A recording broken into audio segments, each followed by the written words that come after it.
Calling from a 952 area code. Who's this? Where are you calling from? Hello. Hello? Hello? Who's this? Where are you calling from?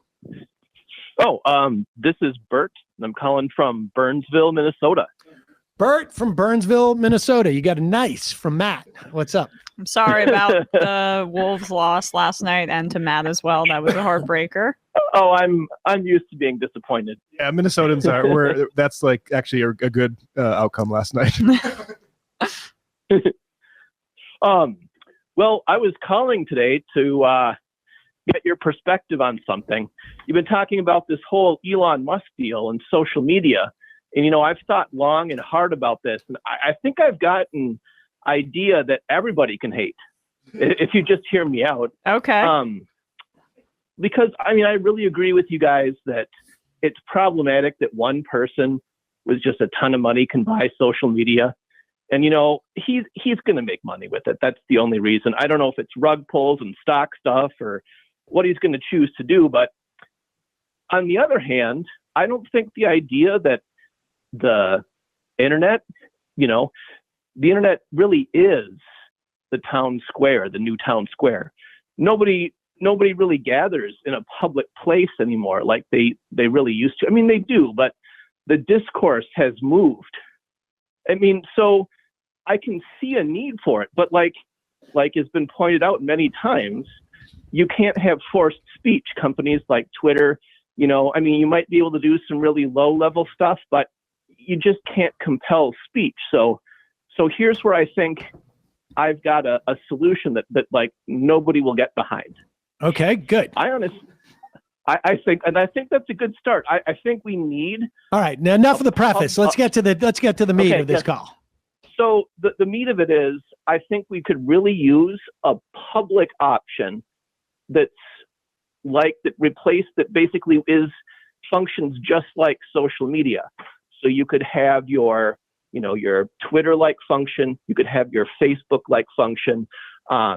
You could have your business networking functions, all through a public option. And the public option, because the government's really the only entity in the United States that can be compelled to have constitutional protections baked right in when you do anything. Right. So what do you? Would be okay. So the way you could still have a right to privacy.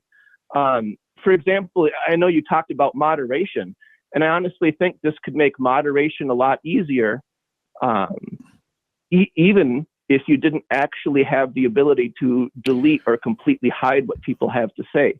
Okay, well, let me ask you this: through visibility. Oh, sure. So you'd allow people to up or down vote? Well, yes, you could up or down vote. Okay, but what responsibility would the government have to remove speech that says, if I get on there and go, Steven Crowder is a loser, could the government could the government moderate that? See, the way, and there's so many ways this could be rolled out, and I'm just one unimaginative person. I know, but I am unusual. I'm trying to express the dilemma. Yeah, sure. Oh no, Steven Crowder's a loser. Right. So here's how I could see a solution for this.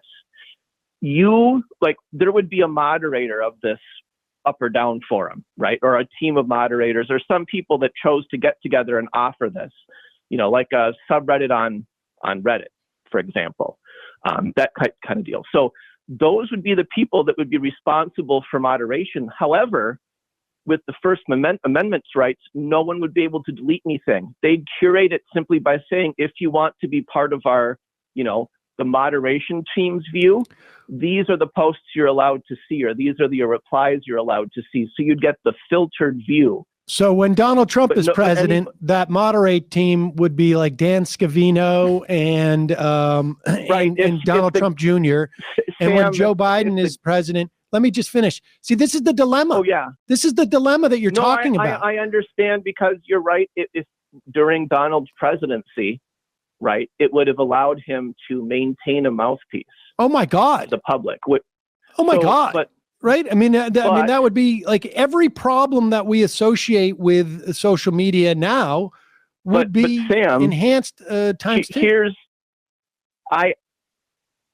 I only partially agree with that. I think that is a big downside. However, if you can't have a government that's functional, you really can't have, nice things. This is why we can't have nice things. Right. And I am in favor of them not existing. I think that's where I would, and I think a lot of people might disagree, because we can't just count on these public entities to be the diversified, will of the people, when but really I think the answer is we regulate the hell out of them. We do not allow algorithms that are not completely transparent. Why can't we do that? Well, I mean, I think we can't do it for the same reason that you brought up, why we can't have nice things when the other team, because we pass a law. The Democrats or the Republicans' interest. But I mean, Sam, there's a Princeton study, and I hate to bring this up because I don't really want to stray too far from it, but it surveys about 1,700 decisions that the Congress has made. I've had the authors of this study on. Yes. Yeah. So I know you're aware of it, but I guess we can't have nice things when it's in the public's interest and not the paid party's interest. Yes, I understand, but you just defeated your whole point. Okay, I got to go. I appreciate it. You were right. Nobody likes your idea. You're right. You're right. Nobody likes your idea. We can regulate this. Yeah, Ma Bell, the Bell telephone. I mean, it seems to me right now would have been if the Democrats are so desperate, and of course they're not, they don't want to do that, because particularly the Democratic Party that we have now is so enmeshed with some elements of big tech that they didn't. But if we were to push like an antitrust agenda where these entities were subject to regulation, this would have been a great opportunity if the Democrats really want to show some like bipartisan thing. Call the bluff. You have them every day. You have these Republicans complaining about big tech. All right, let's hand it to big tech. Algorithms, they don't exist no more. Or forced transparency at the very least. Forced transparency. And once that transparency is there, the algorithms go away. I mean, this is the thing. This is like the fairness doctrine. The reason why I pushed the fairness doctrine, even when I was on radio, is because I knew that it would shatter the business model. And that's a good thing. That's a good thing. Get rid of the algorithms, or at least make them, radically transparent. And you know what you also say? No automated moderation. You need to have human beings moderate all of this, because none of this is all, and it's not just moderated from transcripts. And then it becomes not profitable for them to run their businesses this way.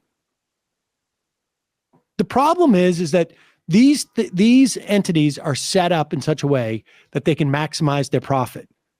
And if we regulate away the ability to do that, they become much better products. They just don't want to hire people.